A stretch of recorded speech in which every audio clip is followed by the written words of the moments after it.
Yeah. I'll react if I had to. Put some things in the past too, and don't let them distract you, but react if you have to. Yeah. I'll react if I had to. Put some things in the past too, and don't let them distract you, but react if you have to. Yeah. React if you have to. Yeah. Don't know the time, yeah.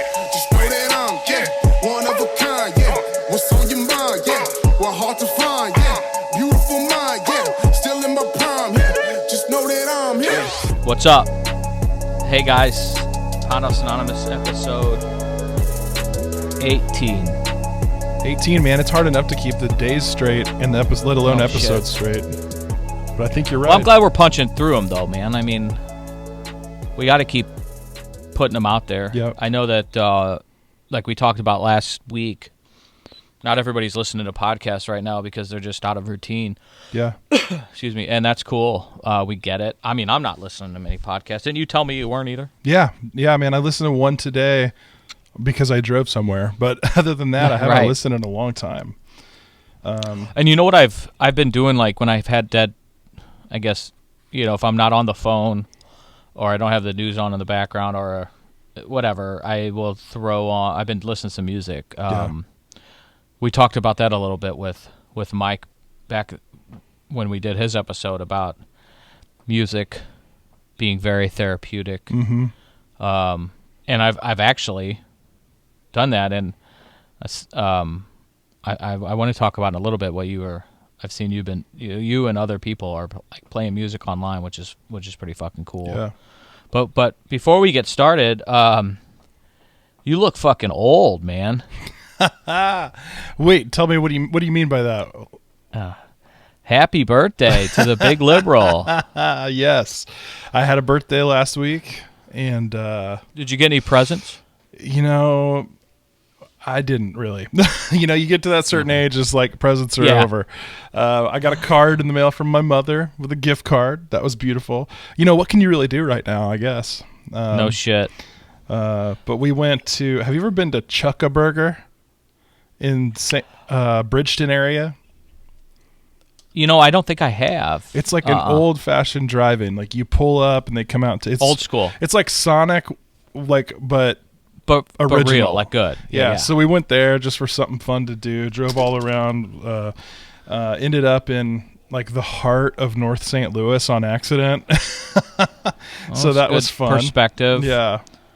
But you get to get a real life look at what poverty looks like, right? It's true, man. And I mean, I just, God, I just sounded liberal. You did sound liberal, and now I'm trying not to sound not woke. Okay. But like you get a look at of a thing you don't see every day.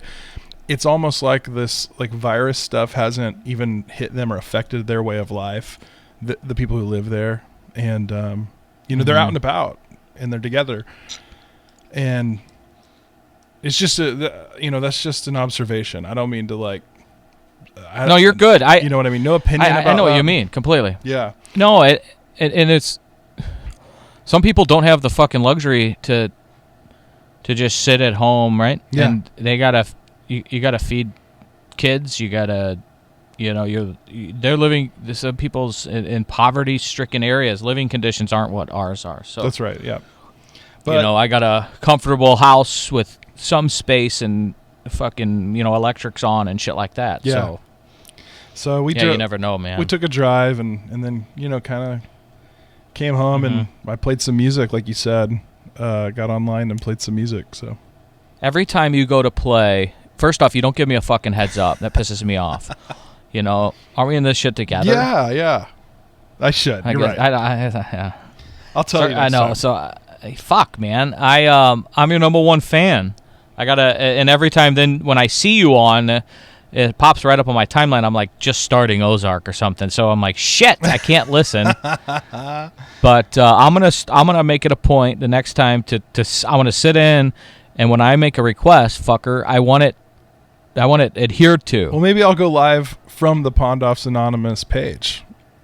There you go. So the 6 people on there can listen. Yep. We're fucking pathetic. No, to be honest, happy birthday. I was going to sing, And I was gonna walk around in a bra and sing that like Wayne's World. Happy birthday, Mr. President. Dude, that's like Happy my favorite movie ever. birthday to you. How's that? Perfect. Love it. It's funny your birthday falls on the day after the Liberals' 4th of July, which is April 15th, tax day. Ronald Reagan said, the difference between Republicans and Democrats are that the Republicans think that every day is the 4th of July, and Democrats think that every day is April 15th.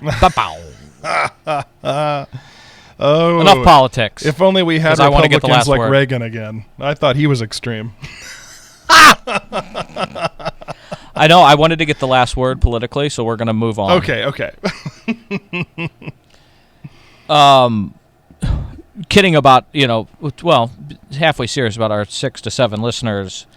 We were talking before we came on about some people that are reaching out, and you put something on Facebook recently, and I loved it, man. It was awesome, and your vulnerability on that platform,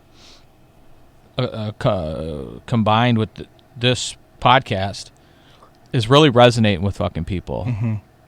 You were sharing with me that you're really feeling it, and it's it's why we're doing all of this shit. But I wanted you to talk about that a little bit, if you don't mind, like what summarize your post and without the specifics, generalize some of the feedback. Sure. and actually not just feedback, but there's been a shift that people aren't just giving you feedback, hey, thanks for doing that.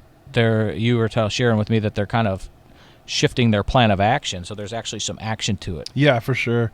The other night I had a really rough day. Actually, I had a really great day, and then something happened in the day that completely triggered my anxiety to like a level that I hadn't seen in a while. Because like I said, I'm an introvert, so staying at home has actually kind of been calming for me. I've really enjoyed it. But something happened Monday, day after Easter, that just completely tanked the day, and I started to go downhill. And the next day, same deal. I said on there it was a 2 Xanax day. I started with one in the morning, and by the afternoon I had to grab another. Really? Yeah, it was. And that day, as far as I could tell, there wasn't anything that triggered it. It just was, And that, sure. And that's the problem with an anxiety disorder. It just, normal people have anxiety over things sometimes, and then like people like us, Chris, we just have it because there's no real reason. And but I decided I've shared it here a million times, and I wanted to share it there too. That I have it, and mostly because I want people to who don't have it to know that we are out there, and the people who and that we can function in normal society. I mean, there's really nothing. I'm not ashamed of it, and I can live and be a productive member of society. But also that if you are struggling with it, to like seek help, because I think there are people who are really seeing anxiety levels like they never have before. I was even talking to my primary care physician. We had a Zoom call like you and I do, and I said, I can't tell the difference right now between my anxiety disorder, my diagnosed anxiety disorder, and just like what a normal person would have. And she said that's completely normal. Right now, anxieties are super high everywhere. But being able to kind of share that with my friends on Facebook, and then here too, I've had some people reach out in a good way, and then some of them even mentioned that they're reconsidering reaching out to their doctors, getting back on medications that they had sort of gotten away from because they thought that they were well, so they didn't need it anymore. I don't really care if people think medication for anxiety is bad. I think it's great. I think it's good. It's changed my life. But if you are somebody who has found a way to cope without having medicine, that's great. But I would just say, man, at least talk to your doctor about it right now, because I think it's worth it. And you can get through to them. And like everybody's doing these teledoc things right now. It's possible, you know? Couple things that first and foremost, that is, if you're going to have access to a telehealth, or if it's almost easier, because a lot of people's barriers actually go into the doctor's office, right? You don't have to do that shit. Mm-hmm. And it's use this time, this the shit we're living in right now with all this COVID stuff, like use this time to, it's so easy, fucking sit in your, like I do, my gym shorts and my wife beater and ring up somebody. Although I got a shirt on for you, Jeff. Yeah, thanks, man.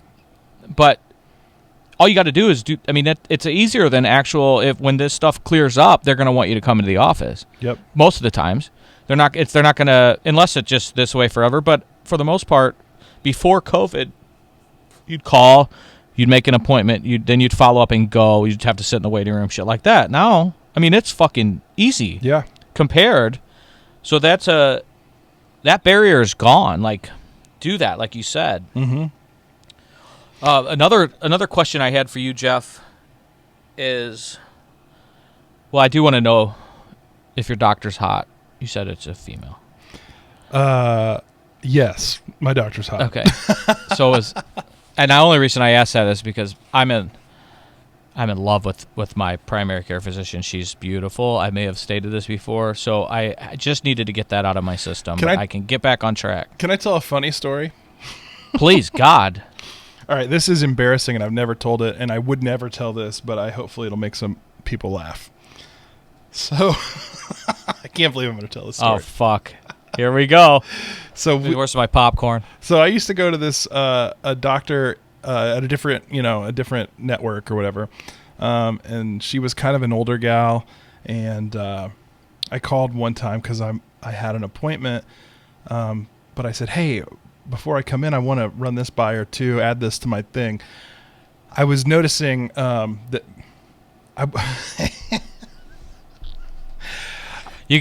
let's just say I was noticing some signs that I might have a hemorrhoid. So already. So I go to the doctor's office, and they said, all right, doctor will be right in. I get there, and this beautiful young woman walks in. And she says, hi, my name's Dr. Such and Such. I'm new here, and I'm just helping because we've got a lot of patients today.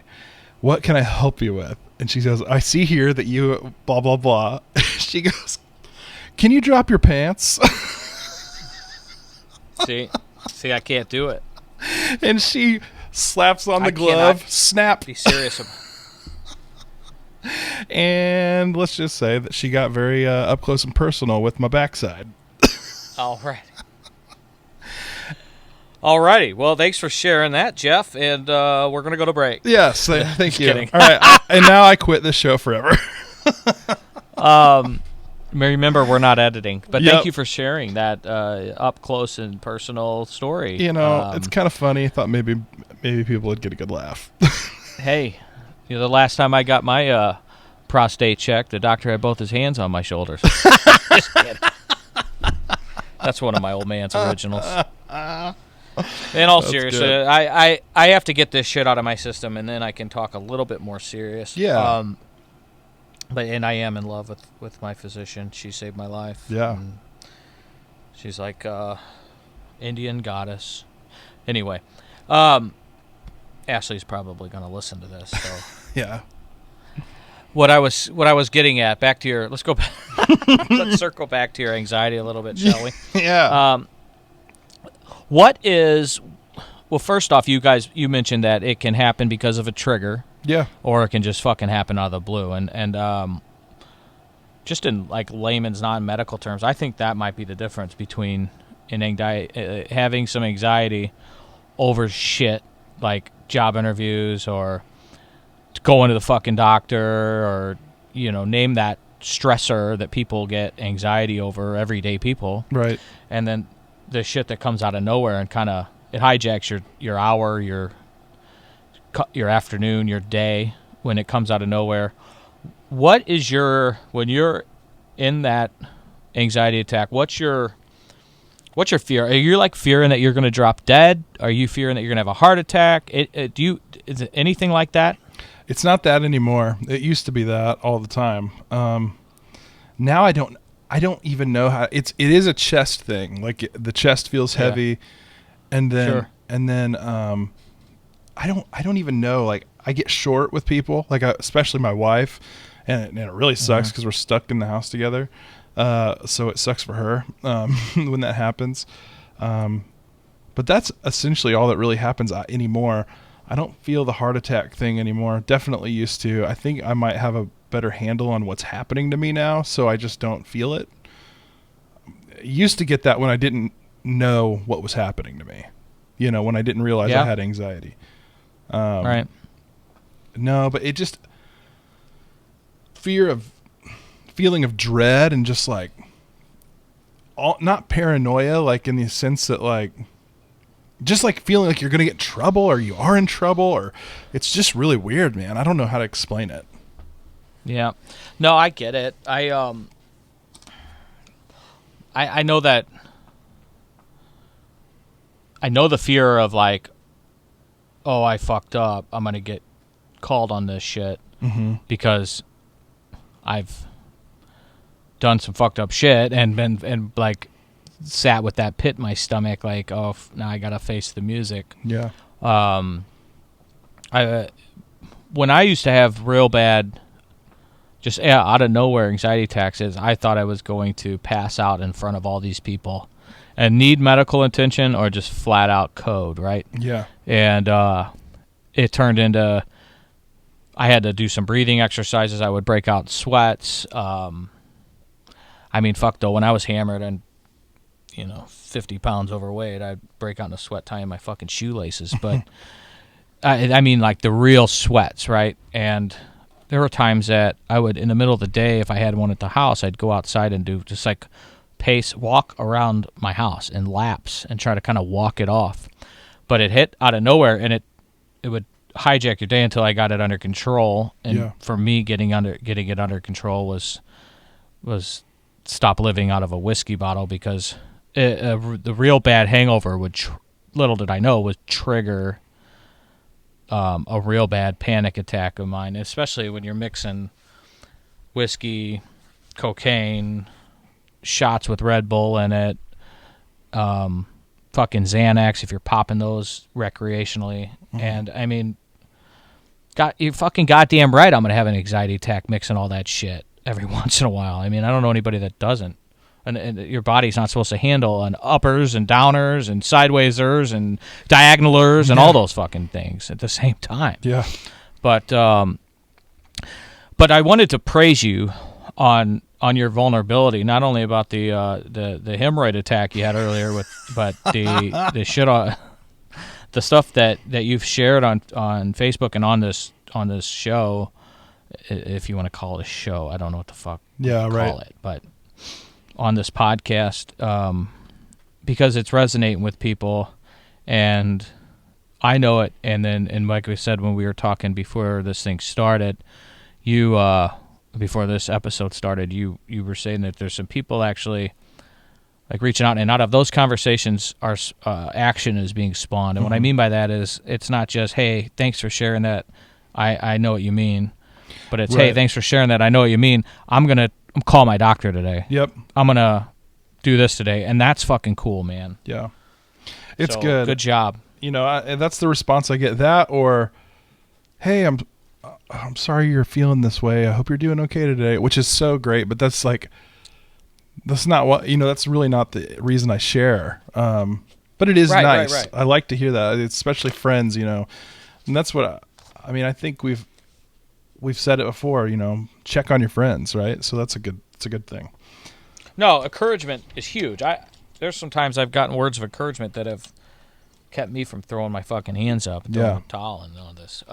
We're too far down that highway to abandon ship here, brother. That's right. and meeting some really cool folks along the way, talking about this shit and having a conversation. And it was a couple weeks ago when we did like a quarantine show, right? It was 2 weeks ago, maybe longer. And everything we said is happening. And now you're seeing it on the Today Show, on local news. They're talking about mental health and anxiety. Yep. I think Dr. Phil's been beating the drum. So everything that we kind of laid out is happening and happening with a vengeance, right? Yep. And if you just saw me wave, that was Charlie, our 6-year-old, walking down the staircase, and I had to wave him on. Real funny story, real quick. He came up to me. He's got an old iPhone that I used to have, no SIM card, but he can still get shit online and do things like that. But he's a YouTube guy. He loves the YouTube, right? So he fucking found the podcast on YouTube, and he comes up to us and he's like, "Chris," he's like, "I could see your show's you're on YouTube," and I'm like, "Oh shit." What did he get his hands on? Like, do not listen to that. That's hilarious. It's good stuff, but it's for older people. So Ashley, you should have seen Ashley's face. She was like, "Oh my god." Do not press play. So we got to figure out how to disable all that. It's funny because every time I upload our videos to YouTube, I have to select, is this made for kids? And I'm like, nope. No. So I guess that's part of the way they can block us if they need to. So according to society, it's not, but I maybe not definitely not 6-year-olds, but I would say 12-year-olds and up need to probably hear a lot of this shit. Yep. And I have a feeling that the real life talk is going to stick with them a lot more than the dare officer that comes in with this fucking bear that smells like cigs and scotch and has little, what was it, what was the crime dog, remember? Scruff McGruff? Yeah. I was thinking of Fred McGriff, right? Because the crime dog is a baseball player. Yeah. Right. So, I know they try to be age appropriate, but I'm not, I don't make those rules. Yep. But I know we're a little colorful from time to time. But, no, I wanted to, good job. I think the people the encouragement is good, but also, like, when people are actually taking a plan to action is pretty cool stuff, and that's what we're here doing, man. And for those of you that listen, we're here to help. Obviously, we bang our chests on that, and not in a fucking macho way. It's just we're a resource. Use us. There's nothing to lose probably by reaching out to us. I don't think we're gonna steer you in the wrong way. Right. We'll at least be able to listen to your shit, like, because we get it, and which leads into kind of what I wanted to briefly talk about today, if we have a topic. I know we've been doing this little podcast series on the good, the bad, and the ugly, the liability, the reliability, and then today I want to talk about humility a little bit. And when I say we get it, what you're going through, it's because it may not be the exact same on paper, but Jeff and I have both battled our own demons and our own shit, and through those battles comes a great humility, a great humbling. And what I mean by that is I've had it all in my mind, right? In my opinion, I've had it all, and then I fucking lost it all. So you guys have heard me talk before about my old man and his death, and one day I'll spell it out, maybe, for those of you that want to know the whole story between him and I.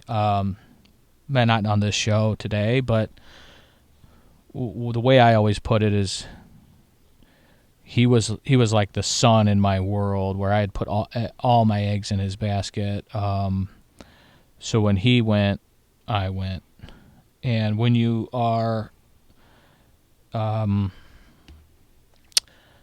trying to think of the right way to say it. When you, in your own mind, think because you have this person in your life, I had him, that I was untouchable, that I was on top of a mountain, I was the fucking king shit. I was somewhat cocky and arrogant. I could sell cocky and arrogant, though. There's people out there that are, you can, like, that guy's a fucking arrogant asshole, right? Mm-hmm. I was real confident, and to where I could come off as cocky and arrogant at times. But for some reason, I think I sold it better than some people that it just, you could. And there's people that are listening probably disagree and be like, "No, you were a fucking asshole. You were an arrogant prick, all that shit." But I'm just, I get that. Maybe I was, but the point is, when you go from it's a high opinion, just a untouchable type of lifestyle, which is so much bullshit, right? Obviously, that's what happened. You fall, and that fall tends to humble the fuck out of people, and I'm one of those guys. Like, I still can say stupid shit and make stupid mistakes and try to learn. The thing is, now I try to learn from them, and I'm try to, yeah, I get it. When back then I would do something stupid, say something stupid, and be like, "Oh, you don't like that? Fuck you. I don't give a fuck what you think." You know, shit like that people say. And it's really a facade, like kind of a tough guy facade. Yeah, you actually do give a fuck what people think. You just act like you don't, and that's bullshit. But I mean, that's how I was. Right. So it's not just that's how I lived, and then through this tragic event to my sobriety journey came this great humility. And I realized, and I used to, I guess the main point about it is you ever heard that? I guess it's a poem. It's a poem or prayer. It's called, I mean, I'm sure you fucking heard about it. Footprints, right? Oh, yeah. Mm-hmm. Yeah. I don't, like, anybody listening hasn't, but there's always, maybe if there's on a high day, if there's 10 people listening, maybe one person hasn't heard of the Footprints story or poem or prayer, whatever the fuck you want to call it. I know that it was given to me as a young kid by my mother, like as I think she started getting me a bookmark, and which was a fail on her part because I don't fucking read shit. So I wasn't using a bookmark, right? But then she got me I think I caught my eye. I told her how much I liked it, and it's a great story. I believed in it.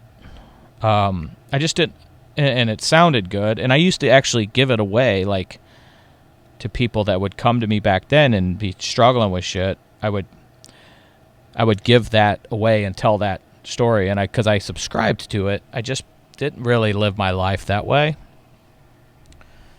Or I did, and I didn't consciously. But for those of you that don't know, I better read the fucking thing, people, just in case people are listening and saying, I don't know what the fuck you're talking about. Jeff, can you still see me? I'm like off the Zoom screen here. Yep, I can see you. All right, it's Footprints, written by God knows who, and it says, one night a man had a dream. He dreamed he was walking along the beach with with God. I hate calling him the Lord. Anytime, I mean, a lot of people refer him to Lord and the Lord. Like, I always think of some English fucking noble, like douchebag from Braveheart, calling another guy Lord, right? I always think of like a Southern prosperity gospel preacher, the Lord or the Lord. Yeah, and I don't know. It's just not my. But Ashley calls him Lord. But anyway, let me say it in my words. Yep. One night, probably all drunk and fucking passed out, a guy had a dream. I'm just kidding. He dreamed he was walking along the beach with God. Across the sky flashed scenes from his life. For each scene, he noticed 2 sets of footprints in the sand. One belonged to him, and the other one to God, Jesus, the Lord. When the last scene of his life flashed before him, he looked back at the footprints in the sand. He noticed that many times along the path of his life, there was only one set of footprints. He also noticed that it happened at the very lowest and saddest times in his life. This really bothered him, and he questioned God about it. He said, God, you said that once I decided to follow you, you walk with me all the way. But I've noticed that during the most troublesome times in my life, I would say, Jeff, the most fucked up times in my life, there's only one set of footprints. I don't understand why, when I needed you most, you would leave me. God replied, shook his head, and said, my precious, precious child, I don't know, let's see. God would look at me and say, listen, fucking know-it-all asshole. I love you and I would never leave you. During your times of trial and suffering, when you see only one set of footprints, it was then that I carried you. So the reason I bring that up is because this transformation that I had going from living the life I lived in my 20s to going through the rehab process and really clinging to God, because that in my mind, it's all I had left. I wasn't conscious enough to realize that I still had my friends and family, and my mother especially, that had been there the whole time, praying and doing everything that they could for me. You don't know it when you're in that battle. You just don't know it. So in my mind, I was like, all I had left was God, and I've tried it every other way. I've lost everything. In my mind, I had lost everything, and I certainly had not. That's how it felt when I was on the floor in my room in rehab, and when I clinged that night to this screaming prayer, fucking crying like a fucking baby, I guess, like on my knees begging and pleading, like, I'll do it your way. I promise. I woke up and had this real life serenity over me and this sense of peace, and I feel a lot like this fucking guy that had that dream. Like, I was in rehab, like, all this shit that I went through that led me to this point. I saw there was one set of footprints, and it was God, and like, I just realized, man, the power in that. And it connects with me, because I used to hand this fucking thing out like baseball cards. If anybody was going through something, I would go to the Hallmark store or somewhere and buy the Footprints Prayer bookmark or whatever, and I'd give it to them. And I meant good intentions out of it. But through, and this was, I'm talking late high school, early 20s, that I subscribed to this prayer. Was probably the only, that and Psalm 23 were about the depths of my Christian vocabulary. Which is better than nothing, I guess. But when I fucking went through that, like, it's like I lived that fucking poem. I don't even know what it is, whatever the fuck it is. Yeah. And with that, came the greatest sense of humility that I've ever had in my life, and ever since then, it's been a pursuit of being humble, knowing that I don't know shit. I know some things, but I listened much better to other people. I'm fucking married to a girl that is like you, Jeff. Mm-hmm. Awesome. Right, awesome. Musically talented. No, she's not. You should hear her sing. But people reached out, and when I say that, I mean really politically. This shit that happened, the election of 2016, fucking broke up relationships, to the point where we had one of the pastors at our church, just shortly after, never mind. Just shortly after the results of the election, emailed us and said, would you guys be able to sit down with people that are reaching out because their fucking marriages are struggling because of their differences politically? Like, I don't think there's been a time in at least my lifetime where it's been so divided, right? Yeah. I mean, my mother and father were always different sides of the aisle. They always canceled each other out, but not to this extreme, right? And there's been, fights within our family. Sure, it's usually them against me. Unfortunately, God didn't bless them with the IQ and brain. Never mind. I'm talking about humility. The point is, not that Ashley would ever look at me twice the way I was living back in my 20s. Holy shit, the thought of that makes me laugh. But there's no way, without this humility, that I'd be able to be in even have 2 dates with a girl that was, because I would dig my heels in and be the fucking know-it-all, right? Okay. You're probably like, well, that's kind of what you are now. But I have gotten better, believe me. I've gotten a little bit better. I heard 1% better every day. Yeah. At pursuing humility. I mean, I go to church with a lot of people that vote differently than me. I'm looking at one right now on the fucking Zoom call, and I love you to death. So I listen, and you guys all claim that I'm hiding my liberalism just for show, but I do listen more. Not enough. I don't think anybody listens enough, but that all came with sobriety and with me giving it over and literally realizing that here I've been handing out this footprints prayer shit, and God actually fucking did that in my life, and probably still does. Like, I was that fucking guy in that fucking poem, and with that comes this incredible.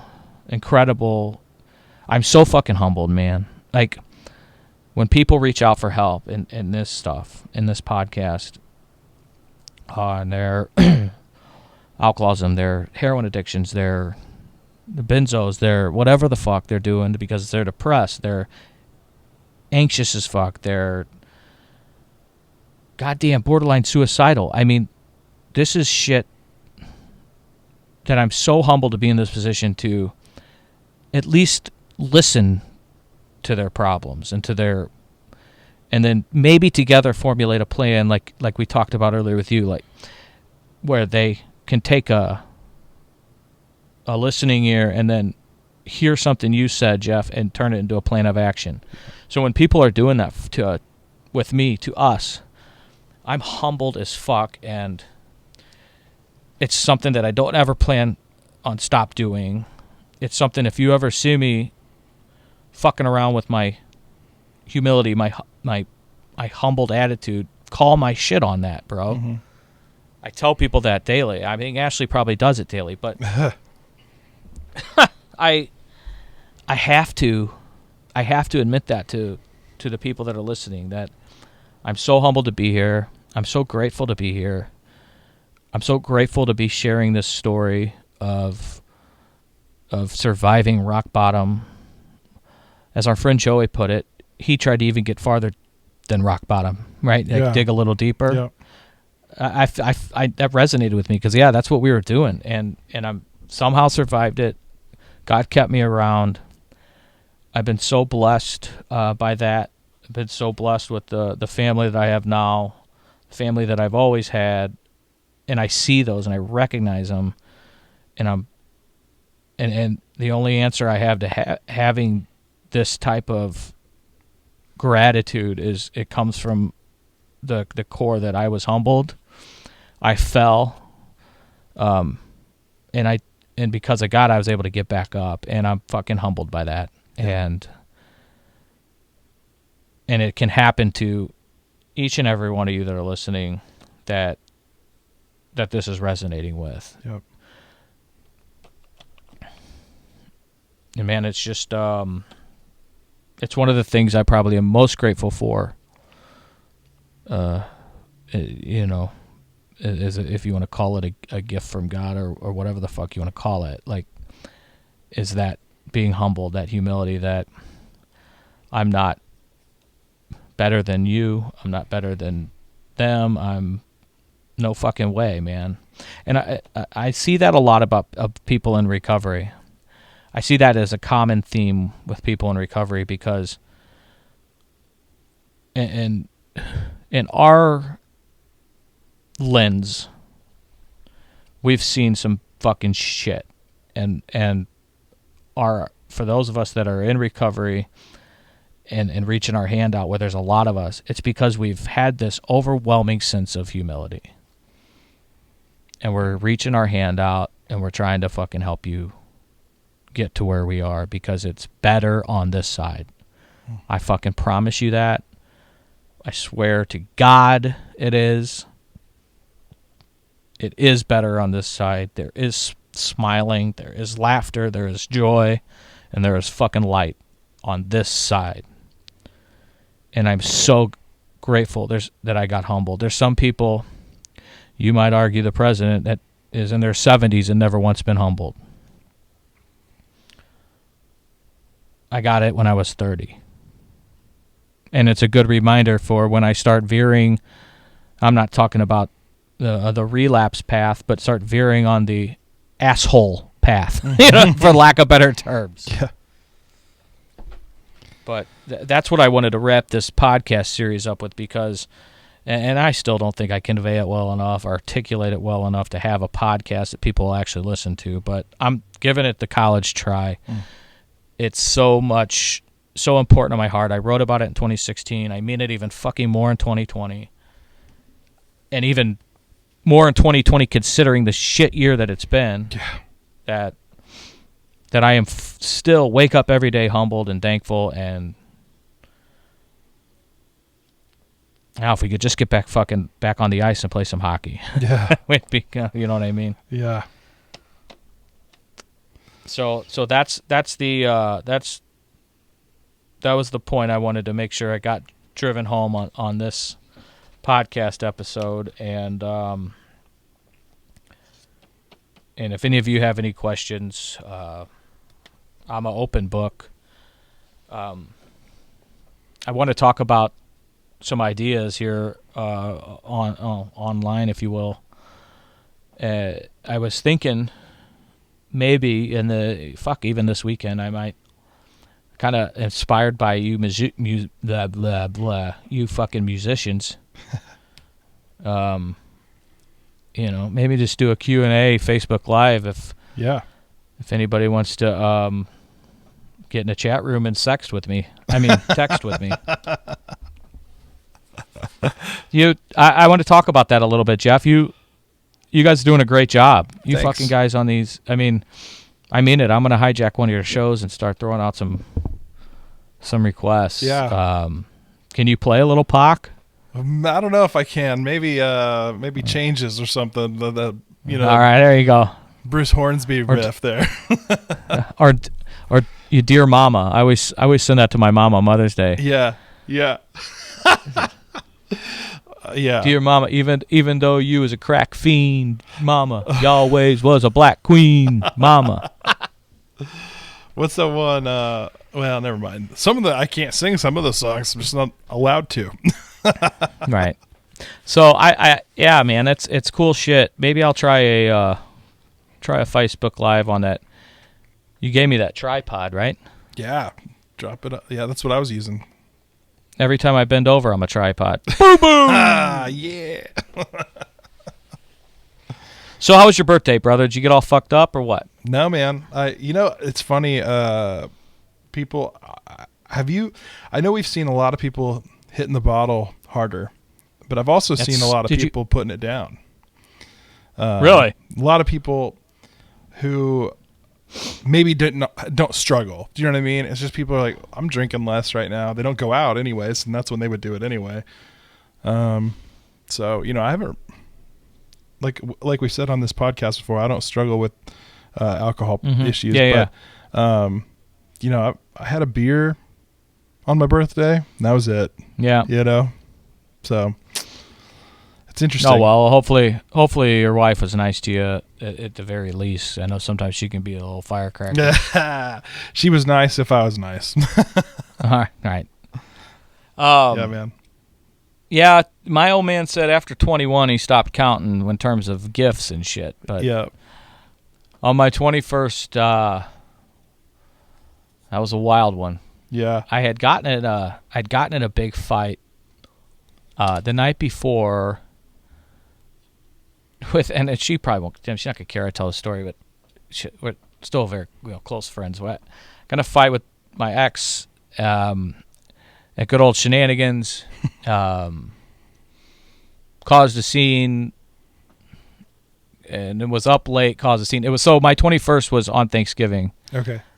So this was the night before, right? And me and my old man were boarding he was taking me to Vegas for my 21st. Nice. Yeah, it was fucking awesome, right? Sound spoiled as shit because I kind of was, and I, just it is what it is. What am I fucking supposed to say about it? Right. There were some other things that he needed a little trip to, but my mom was none too pleased that we were leaving on Thanksgiving to go to fucking Sin City. And as soon as we got to Lambert, I'd stopped drinking probably 3 or 4 in the morning, and then we got to Lambert about 10:30, and then I think that Chili's opened at 11. First margarita, we were on a plane by 1. We got out there, and I don't remember much of it besides cleaning house on a roulette table at the Mandalay. I think I did my fair share of cocaine, and and one Russian stripper was, but I probably shouldn't get into too many details on that. Right. You ever bagged a Russian? No, I can't say I have. No. Nice gal. Didn't speak much English. I've already said too much, Jeff. Yeah. April Fools. And with that being said, I now have my 6-year-old again walking down the stairs, and I'm hoping he didn't hear that last sentence. Charlie, go upstairs. All right, Jeff. All right. Hey, it's podcasting under quarantine. That's right. Different rules. Go outside and play or something. Anyway, we better cut this one before I say too much and a 6-year-old's ears gathers it, because the other day he did say fucked up when he dropped something, and I laughed. Ashley didn't, and that's the story of our household. Did you see our Easter family photo? Oh, it was fantastic. Nothing describes our relationship more than that Easter family photo. Her and her pastel. She got all ready for Easter. Not this boy. Yeah. Hang on to that. How many Easters are you going to ever get to just wear a wife beater and sit on the couch with your pup? That's you know right. what I mean? And at church. Yeah, still get to go to church that way. So if you show up to church that way, that would be the best. Next Easter, I'll see you there. All right. Listen, hold me to this. Next Easter, I'm going in a wife beater. All right. Tell me, Ofsky. All right. Well, I got to help this fucking kid out with some Minecraft or whatever he's trying to do. But before I do, I want to close with a shout out to my uncle Nick. He passed away last night. Lived a wonderful life. He, I think he was 93. His kids are amazing. We're all super close. They are out in California, and they took really good care of him. My cousin Cherie has just been such a rock. To Cindy, Mark, Susanna, Debbie, all those guys out there in California. We're praying for you guys. My Uncle Nick was the original godfather of the Pondoff family, man. He bolted East St. Louis, I think, in like the 40s or 50s or whatever, and moved out to Southern Cal and blew some real estate out of the fucking water. And was always there for me. He used to come visit us in St. Louis, and like as a 6-year-old would hand me 50s and Nice. smoke his big fat fucking stogies, and you can understand why a guy like me idolized a guy like him. But he would have saw they come, and he the last time that we had a really good conversation, because his health's been deteriorating, was, I think it was last summer. We were out there, and he told me that he was sorry, but my relationship with Ashley is over because he was going to marry her. Because, and I quote, "I'm rich and you're poor," he told me. And I said, "Uncle Nick, are you going to come to our wedding?" He said, No, you're coming to our fucking wedding." So that's my Uncle Nick. Tell the family and especially TP what's up, and have some fun up there with them. And we're praying for all you guys in Southern Cal. Thanks a lot, Jeff, for all that you do. And we'll talk soon, brother. Yep. Keep on keeping on. Right. Thanks, everyone. Let us pray.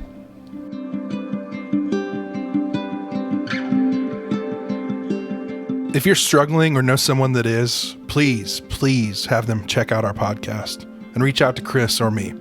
We want to listen, and we're super eager to help. Pondoffs Anonymous is Chris Pondoff and produced by me, Jeff Allen. Our music is Anti-Hero by McCall and Gentle Waters by Wild Wonder. For more information, visit pondoffsanonymous.com. Find us on Facebook and Instagram.